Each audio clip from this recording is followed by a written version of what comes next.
World cup का मुकाम अब आखिरी पड़ाव में पहुंच गया है। इंडिया 9 पे 9 जीतकर अब भिड़ेगी न्यूजीलैंड के साथ वानखेड़े स्टेडियम में पहले सेमीफाइनल में। और उससे पहले हम कप्तान की बात करेंगे, रोहित शर्मा की बात करेंगे, उनके चाइल्डहुड कोच दिनेश लाड सर के साथ। सर, पहले रेफ स्पोर्ट से बात करने के लिए बहुत बहुत शुक्रिया। कैसा लग रहा है इंडिया का कैंपेन? बहुत ही अच्छा लग रहा है, क्योंकि शुरू से मैं जब से वर्ल्ड कप चालू होने के पहले मेरा जब इंटरव्यू हुआ था तभी मैंने कहा था कि हमारे चांसेस बहुत हाई है, बिकॉज कि इंडिया में हो रहा है, इंडिया के लोगों का सपोर्ट बहुत है। देन हमारे गेंदबाज और बल्लेबाज जिस तरह से क्रिकेट खेल रहे हैं तो अनस्टॉपेबल हो रहे हैं मुझे लग रहा है। तो इसके वजह से मैंने पहले ही कहा था कि हमारे चांसेस बहुत अच्छे हैं। सर, पूरा इंडिया ही नहीं, अब तो पाकिस्तान में वसीम अकरम, वक्कार यूनिस भी बात कर रहे हैं रोहित शर्मा की। ये जो एक नया टेम्पलेट उन्होंने बनाया है, Rohit Sharma 2.0, aggressive batting, power play में आके लंबे लंबे छक्के मार रहे हैं, इसके पीछे आपको क्या लगता है? क्या राज है, क्या सीक्रेट है, क्या बदलाव उन्होंने किए है इस गेम में? बदलाव तो ये किया शायद से, मुझे लग रहा है 99% में ये तो कहूँगा कि ये शायद से उसका लास्ट वर्ल्ड कप हो सकता है 50 ओवर्स का। तो वो चाहता है कि मैं अच्छी अगर बेस बनाता हूँ शुरू के 10 ओवर में, तो आने वाले बल्लेबाज को बहुत इजी जाता है। कि आपने देखा होगा कि वो बेस इतना अच्छा बन रहा है तो हमारे हर बाकी के बल्लेबाज अच्छी विकेट पे स्टे करके स्कोर कर रहे हैं। यानी हमारा स्कोर 300, 350, 280 इजीली हो रहा है, तो वो प्लस पॉइंट हो रहा है। तो वो थोड़ा पॉजिटिव वे से क्रिकेट खेल रहा है। वो चाहता है कि मेरा लास्ट वर्ल्ड कप है तो मुझे ये वर्ल्ड कप जीतना है, हमारे 130 करोड़ देशवासियों को खुश करना है। तो वो मेंटली से क्रिकेट खेल रहा है और उसमें सक्सेस भी हो रहा है। तो वो सक्सेस पॉजिटिवनेस से वो कर रहा है, पॉजिटिवनेस से वो कर रहे हैं। बट सर, हमने जब से भी रोहित शर्मा को इंटरनेशनल क्रिकेट खेलते हुए देखा है, उससे पहले डोमेस्टिक में देखा है, रोहित का स्टाइल था कि पहले थोड़ा सा टाइम ले, फिर जाके 8-10 ओवर के बाद वो फिर लॉन्च करते थे सेट होने के बाद से। ये जो नया टेम्पलेट इन्होंने, जो न्यू फाउंड एक टेक्निक हम बोल सकते हैं या एक टेम्पलेट बोल सकते हैं, आप सरप्राइज हो देख के कि रोहित शर्मा स्टार्टिंग से ही ऐसी ताबड़तोड़ बल्लेबाजी कर सकते हैं? मैं थोड़ा सा सरप्राइज हूँ, बट द वे और आपने देखा होगा वो गलत शॉट्स नहीं खेल रहे हैं, यानी प्रॉपर क्रिकेटिंग शॉट्स खेल रहे हैं, जो कि अगर स्टेप आउट होके भी प्रॉपर हो, स्टेप आउट होके बॉल के बैट के बल्ले के बीचों बीच लेके वो मार रहे हैं, यानी गलत किधर खेल नहीं रहे। तो उसका कॉन्फिडेंस थोड़ा हाई हो गया, इसकी वजह से वो करता होगा। जैसे कि सभी बॉल वो नहीं मार रहे हैं, आपने देखा होगा कि जो बॉल डिफेंस करना है, जो प्रॉपर खेलना है, जो बॉल छोड़ना है वो भी छोड़ रहे हैं, ऐसे नहीं। बट जिस तरह से वो, क्योंकि उसका बैटिंग स्टाइल इतना अच्छा है, क्योंकि उसको गॉड गिफ्टेड है, जो बॉल जल्दी पिक करता है और बहुत लेट खेलता है, तो उसकी वजह से उसको सक्सेस मिल रहा है। तो मुझे तो उसका ऐसे आश्चर्य नहीं हो रहा है कि जिस तरह से बल्लेबाजी कर रहा है, तो बट वो कॉन्फिडेंस से कर रहा है, इसके लिए वो अच्छा हो रहा है, ऐसे मुझे लग रहा है। बिल्कुल। और सर, 2011 का वर्ल्ड कप हमें याद है, यही इसी वानखेड़े स्टेडियम में सचिन पाजी ने वो वर्ल्ड कप उठाया था। बट साथ ही साथ रोहित के साथ वो जो वर्ल्ड कप जुड़ा हुआ है, कुछ अनकही यादें हैं। उस कन्वर्सेशन के बारे में आपको कुछ याद है, जब रोहित ड्रॉप हुए थे या पिक नहीं हुए थे उस स्क्वाड के लिए, उन्होंने क्या कहा था आपसे और कितना डिटरमाइंड है वो इस बार वर्ल्ड कप जीतने के लिए?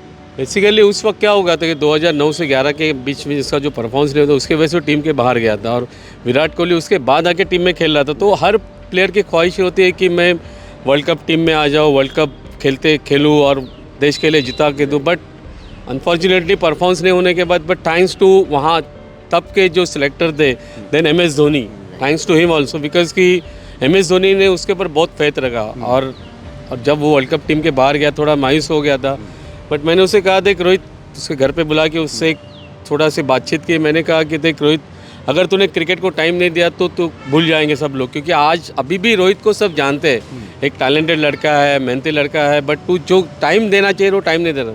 तब उसने मुझे कहा था, सर इसके बाद आपको कहीं भी शिकायत नहीं होगी, क्योंकि उसके बाद उसने जो टाइम दिया क्रिकेट के लिए, यानी सुबह 7 बजे BKC जाने का, 5 बजे तक वो प्रैक्टिस करता था।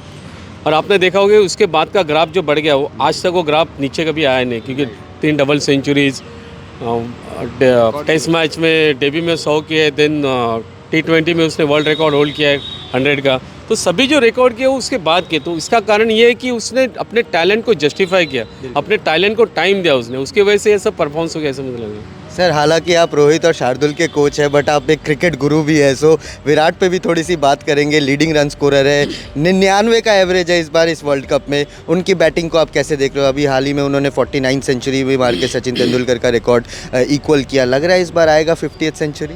देखिए कैसे है कि जब विराट का फॉर्म नहीं था, बहुत लोग कहते थे कि विराट को भी ड्रॉप करना चाहिए, विराट ऐसे कर रहा है विराट, लेकिन मैं उस वक्त भी मैं कहता था कि विराट को थोड़ा टाइम दो, कभी कभी बैट पे जा जाता है, अगर विराट वापस कम बैक करेगा तो बहुत सॉलिड कम बैक करेगा, उसने प्रूव करके बताया। और विराट के बारे में तो मैं ऑलवेज पॉजिटिव रहता हूँ, जिस तरह से वो मेहनत कर रहा है, जिस तरह से वो क्रिकेट के लिए टाइम दे रहा है। अभी आप देखा होगा हर मैच में, उसका कारण दूसरा रोहित और जो शुभम गिल जो स्टार्ट दे रहे हैं, शुरुआत में स्टार्ट है तो उनको टाइम मिल रहा है खेलने के लिए। शुरू में आप विराट ने थोड़ा स्लो खेलते हैं, बाद में एक बार सेट होने के बाद फिर वो डेंजरस बैट्समैन बन जाते हैं। तो विराट के बारे में तो कहना ही नहीं है। हालांकि विराट ही ने सब हमारे जितने बल्लेबाजी कर रहे हैं, जैसे कि केएल राहुल देखो इंजरी के बाद आए, सब बोल रहे थे अरे इसको डायरेक्ट ले लिया ये, बट उसने भी प्रूव करके पता है। श्रेयस अय्यर भी अच्छा कर रहे हैं, सूर्य कुमार कर रहे हैं, तो हमारे सब बल्लेबाज फुल फॉर्म में। और गेंदबाज के बाद तो कहना ही नहीं है, जिस तरह से गेंदबाजी हो रही है तो अनप्लेबल गेंदबाजी हो रही है नहीं। और सबसे बड़ी एडवांटेज हमारे लिए ये हो गया कि बुमराह फिट होकर इंडियन टीम में आ गया, तो हमारे 80% बॉलिंग अटैक बहुत स्ट्रांग हो गया, मुझे ऐसा लग रहा है। मैं 80% बोल रहा हूँ, 50% नहीं बोल रहा, क्योंकि बुमराह आने से बहुत फ़र्क पड़ गया टीम में। तो हमारा पूरा यूनिट अच्छा कर रहा है, तो इसके लिए मैं हर वक्त कहता हूँ कि चांसेस हमारे बहुत ज़्यादा हैं। सर मेरे आखिरी 2 सवाल, लोकल बॉय श्रेयस अय्यर के बारे में भी थोड़ा सा बात करते हैं, क्योंकि काफ़ी क्रिटिसिज्म उन पे चलता था कि उनकी शॉर्ट बॉल के अगेंस्ट टेक्निक, बट उन्होंने अभी नेदरलैंड्स के अगेंस्ट ज़बरदस्त एक सेंचुरी मारी। तो उनके एक अनऑर्थोडॉक्स स्टाइल ऑफ बैटिंग पे आप क्या कहना चाहेंगे, और उनका जो मेंटल स्ट्रेंथ है, राहुल द्रविड़ ने भी बीच में बोला कि श्रेयस अय्यर का mental strength is on another level, तो वो कुछ खास है उस प्लेयर के अंदर? देखिए हर प्लेयर का अलग अलग खेलने का तरीका रहता है, उसके पास भी जो उसका भी कॉन्फिडेंस लेवल बहुत हाई है। क्योंकि आपने देखा होगा, ठीक है आप शॉर्ट बॉल को बोलते हैं, लेकिन हर वक्त शॉर्ट बॉल पे आउट नहीं हो रहे हैं, ऐसे नहीं है कि शॉर्ट बॉल पे।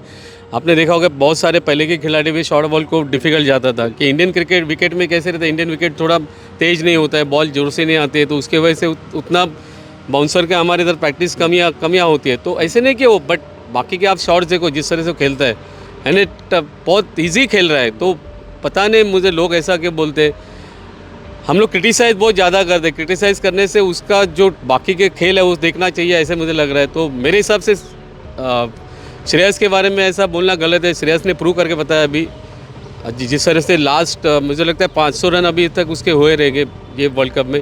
500 रन वर्ल्ड कप में खेलना बहुत खाने की चीज़ नहीं है, अच्छा क्रिकेटर बना सकता है, तो वो अच्छा ही क्रिकेटर है मुझे लगता है। सर आखिरी सवाल, बट द बर्निंग टॉपिक जो कि पूरा इंडिया पूछ रहा है, न्यूजीलैंड पड़ाव तो है, बट क्या इंडिया जीत पाएगी, और न्यूजीलैंड के मैच में सबसे चैलेंजिंग चीज़ क्या होगी आपके हिसाब से? देखिए कैसा है, सब बोलते हैं कि 9 मैच जीत के थोड़ा रिलैक्स हो गए रहेंगे, मुझे तो नहीं लग रहा है, ऐसा कुछ नहीं है। देखिए सब लोग जीतना चाहते हैं, और जिस तरह से हमारे क्रिकेटर्स खेल रहे हैं, जिस तरह से हमारे बल्लेबाज बैटिंग कर रहे हैं, जिस तरह से बॉलर्स गेंदबाजी कर रहे हैं, तो हम अनस्टॉपेबल है मुझे लग रहा है। तो ये कहना गलत है कि न्यूजीलैंड है ये है, सबको अब न्यूजीलैंड को भी हम लोग हराए हैं लीग स्टेज में, सबको हराए यार। जिस तरह से हम लोग क्रिकेट के लिए आपने देखा साउथ अफ्रीका में सबके सामने 300, 350, 400 रन बनाए, बट हमारे सामने उन्हें 100 भी रन कर नहीं पाए। तो अब देखिए, तो हमारे ऊपर हमको फेथ रखना बहुत ज़रूरी है, हमारे लोगों के ऊपर फेथ रखना ज़रूरी है। क्रिकेट में यही नहीं कह सकता, क्रिकेट अनप्रेडिक्टेबल गेम है, बट जिस तरह से हमारे क्रिकेटर्स अभी परफॉर्म कर रहे हैं, हम लोग अनस्टॉपेबल है। तो मैं तो 100% शुरू से ही हूँ, आज की बात नहीं है, मैं जब से वर्ल्ड कप चालू तब से मैं बोल रहा हूँ कि वर्ल्ड कप हमारे हाथ में ही दिखेगा। वर्ल्ड कप हमारे हाथ में दिखेगा कह रहे हैं रोहित शर्मा और शार्दुल ठाकुर के चाइल्डहुड कोच दिनेश लाड सर जी। तो हम लोग देखेंगे कि न्यूजीलैंड पड़ाव कैसे पार करती है इंडिया, और अहमदाबाद में नरेंद्र मोदी स्टेडियम में क्या जाकर रोहित शर्मा वो ग्लिटरिंग ट्रॉफी उठाते हैं। देखते रहिए रेफ स्पोर्ट्स।